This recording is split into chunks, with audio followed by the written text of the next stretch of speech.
Along the roads into the capital, crews are taking down signs. The wording varies, but the message does not.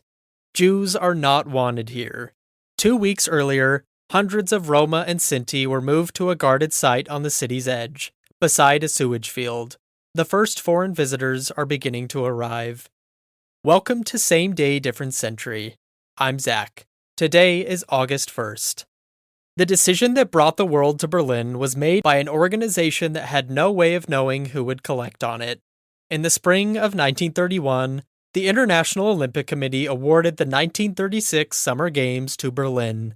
Germany was then a republic, and it had been barred from the Games of 1920 and 1924 as a defeated power of World War I. The vote read as readmission, a signal that the post-war exclusions were over. The men who had built the bid were Theodor Leuld, a career civil servant who chaired the German Organizing Committee, and its Secretary General Karl Diem, a sports administrator with a talent for ceremony. Less than 2 years later, the government changed. Nazi papers had spent years attacking the Olympics as a foreign, internationalist affair, and Hitler showed little early interest. Goebbels argued the other case, that 16 days of orderly, hospitable, well-run spectacle would do more for Germany's standing abroad than any speech. By the spring of 1933, the regime had committed public money and the plan expanded.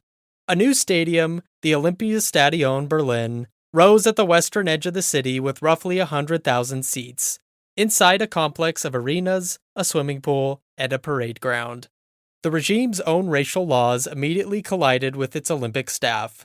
Leuld had a Jewish grandfather. Diem's wife had Jewish ancestry. Both were kept in place. Leuld as a figurehead the IOC recognized and trusted, while German sport itself passed to party officials. Abroad, the argument was about whether to come at all. In the United States, Jeremiah Mahoney of the Amateur Athletic Union pressed for a boycott. Avery Brundage, president of the American Olympic Committee, toured Germany in 1934 and reported that Jewish athletes were being treated fairly, a conclusion he reached largely through interviews arranged by German officials. In December 1935, the AAU voted narrowly against a boycott, and the American team was going. Ernest Lee Jank, an American member of the IOC and a former Assistant Secretary of the Navy, publicly urged the committee to move the games.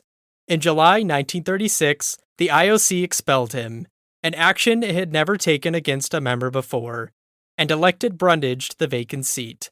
There had also been an alternative, a rival People's Olympiad, organized by labor and anti-fascist groups, and was to open in Barcelona on July 19th.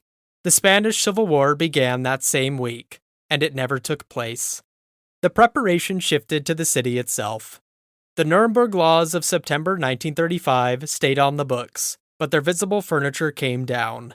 Antisemitic placards vanished from shopfronts and highways.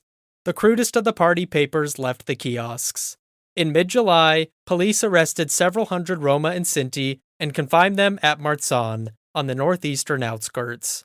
The high jumper Gretel Bergmann, a Jew, equaled the German national record on the last day of June and received a letter 2 weeks later informing her that her performances did not merit selection. The fencer Helena Meyer, who had won gold in 1928 and was living in California, was brought back to compete, the single athlete of Jewish descent on Germany's summer team, and the answer the regime intended to give if anyone asked. What remained was to find out whether the foreign visitors filling the city would accept what they were shown. On the afternoon of Saturday, August 1st, Hitler left the Reich Chancellery and drove west along a route the organizers had named the Via Triumphalis, through the Brandenburg Gate, and out the long avenue toward the stadium. The crowds lining it stood beneath alternating flags, the swastika beside the 5 rings, mile after mile. Inside the stadium, the ceremony was built around sound. Trumpets announced the head of state. Henri de Baillet-Latour, the Belgian aristocrat who presided over the IOC, received Hitler at the tribune. Then the Parade of Nations. 49 countries, the largest field the Games had assembled, with close to 4,000 athletes.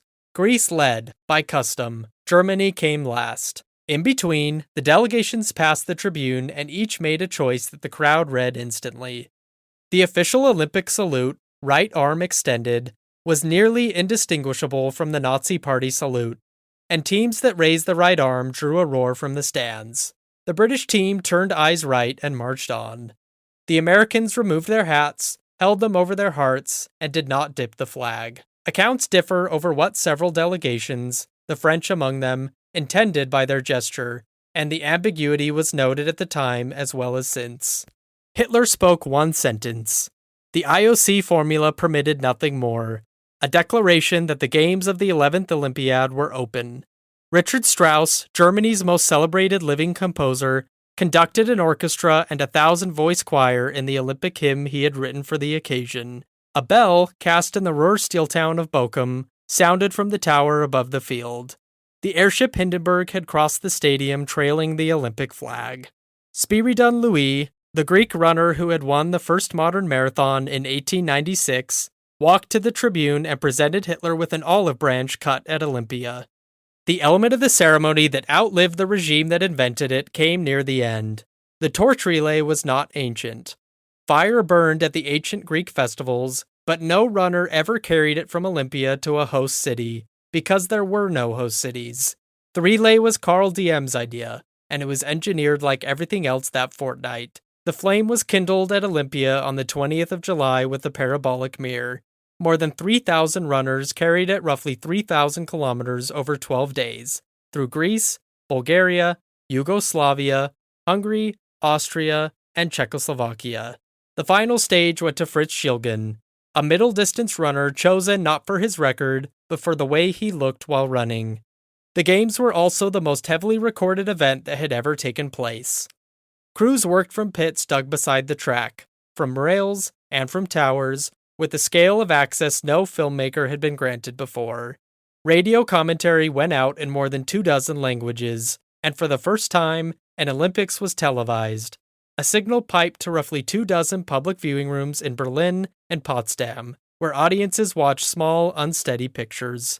None of it showed the construction site at Oranienburg, about 20 miles north of the stadium, where prisoners had begun building the camp that became Sachsenhausen that same July. What the regime had wagered on was whether the impression would survive contact with the competition itself. It largely did, and the most famous complication came fast. Jesse Owens won 4 gold medals, the 100 meters, the 200 meters, the long jump, and a leg of the relay. On the first day of competition, Hitler had congratulated several winners in his box, then left before the American high jumper Cornelius Johnson, who was black, received his medal. Baillet-Latour informed him that he must greet every champion or none. He greeted none publicly thereafter. Owens said at the time that Hitler had waved to him and that there had been no snub. And he pointed out something else. No invitation came from the White House either. The popular version, that Owens' victories demolished Nazi racial theory in front of its author, deserves a caveat. German commentary dismissed black American athletes rather than reconsidering anything. Germany finished first in the medal table with 89 medals, 33 of them gold, ahead of the United States. The doctrine was not revised. It was about to be applied far more severely. The concealment ended almost immediately. Signs went back up. Wolfgang Fürstner, the officer who had commanded the Olympic Village and been removed from that post under the racial laws because of his Jewish ancestry, took his own life days after the closing ceremony. That same August, Hitler drafted the memorandum launching the 4-year plan, directing that the German economy and armed forces be ready for war within 4 years. Historians still divide over what the Games actually bought. One line of scholarship treats them as a substantial short-term success. Foreign visitors left reassured, and criticism of the regime softened at a moment when its rearmament was accelerating. Another holds that the effect was shallow and brief, that critical reporting continued throughout, and that the diplomacy of the following years turned on strategic calculations the Olympics barely touched. Olympic bids have been argued on that ground ever since. What a country can put in the frame for 16 days, and what it can keep out of it. That same day, different century. I'm Zach. We'll be back tomorrow with another date, another story. Thanks for listening.